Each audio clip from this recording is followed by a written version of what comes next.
Today, Robert Pattinson and Willem DaFoe stuck on a lighthouse.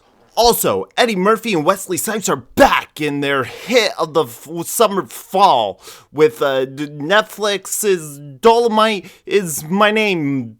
All right now on Todd's Thoughts. Todd Thoughts, Todd Thoughts, Todd Thoughts. The Lighthouse, Robert Eggers' follow-up to the Wit from Conception. I'm here for this film, 100%. Not only did I personally love The Witch, it's shot in 4:3 in black and white, using period-accurate sea shanties with Willem DaFoe and Robert Pattinson. What more could a boy ask for? As a pretentious film student who also shot his thesis project in black and white in 4:3, I appreciate the medium coming back. 4:3 is a wonderful aspect ratio that I think is sort of taken for granted because it was forced upon us through every VHS release, and we had Panascan and it was horrible. Films natively shot in 4:3. Lately we had the Grand Budapest Hotel, mid-90s, A Ghost Story, provides a beautiful horizontal view of the world that we don't normally get in panoramic view. I love widescreen too, and that can be used extremely effectively. I think thematically, the 4:3 really brings in focus. That's what I really like about the format. You're dialing in, almost vignetting the thing you want to see, and it makes the story very personal. The greatest aspect about The Lighthouse, how character driven the film is. It lives and dies by the facial expressions of the actors. It takes a very confident director to trust and utilize the characters' reactions as the sole connection and storytelling device for the audience. Most filmmakers don't, so they explain, over-explain, use dialogue. I think for a story that's as character-driven as this, it's important that we are feeling every excruciatingly painful moment that these characters are going through. Essentially, you are a third-party witness to this horribly isolating, maddening situation. I also do just love films that play on perception and a character's perception and what is truth. What do we hold as tangible truth? Willem DaFoe and Robert Pattinson are almost gaslighting each other the whole time, and it's this very psychological game, and it pays off. It's a very ponderous film.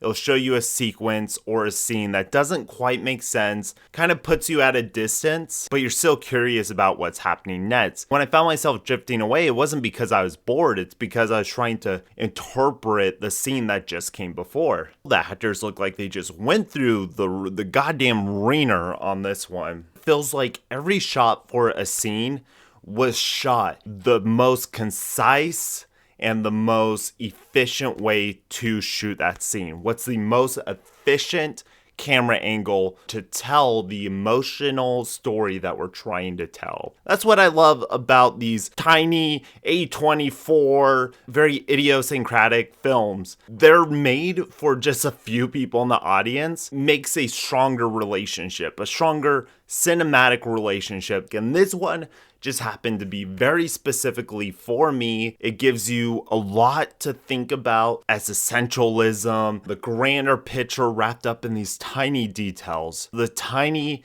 insignificant things, the creaking of a ladder, the mud under a wheelbarrow that you're pushing, like these tiny details that just add to the frustration of being isolated and alone with a person you don't understand and doesn't understand you. And they're both pushed to extreme points of desire in obtaining something. And what are you willing to do to obtain a feeling of joy that someone else has? I hope so resonates on a second watch, maybe even more. It's sort of something you pace out. You let it kind of drift away from your consciousness, and then you bring it back in, fresh eyes in a different place in your life. So Lighthouse, I'm saying it's a total jam. Love it.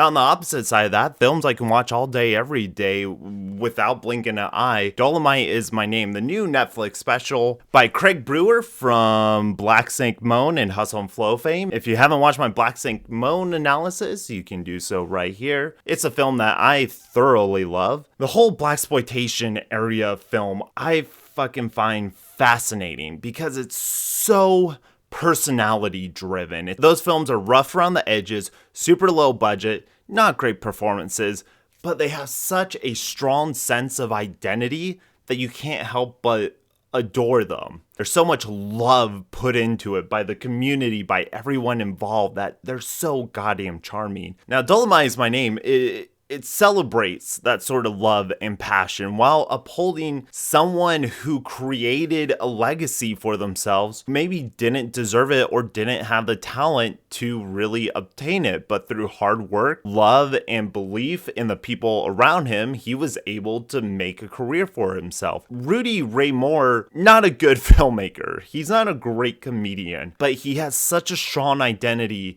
that you can't help but root for him. It honors who that man was while giving a beautiful return performance by Eddie Murphy, who completely just vanishes in some of the scenes. It's incredible. He has like his goofy charm, his smile's still there, but it doesn't feel like he's doing Eddie Murphy material. It feels like he's doing Rudy Ray Moore material from start to finish. The music is brilliant, it's stylish, it's slick. Craig Brewer knows how to honor the music, the representation. He's not just presenting an era, he's presenting a culture to you. I watched it twice, 2 days in a row. It's so goddamn charming. It's really funny. The performances are very heartfelt. It's about the culture, the genre, the time, fucking giving people chances. Representation, the physique characters bring up a couple times. You don't see large people being heroic, and it's like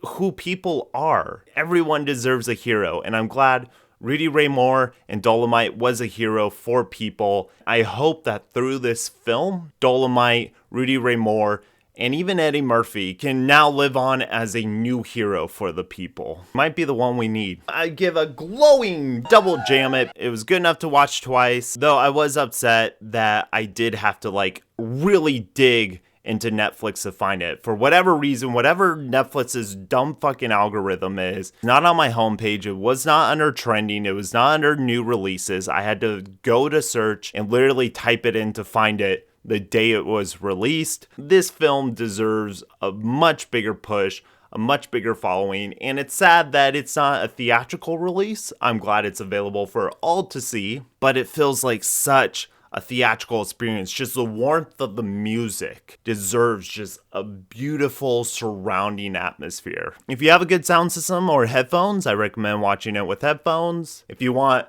a miserable shanty time, watch Lighthouse. If you want a fun, uplifting story, watch Dolemite. Either way, I say they're good picks. Those are my thoughts. Please tell me your thoughts.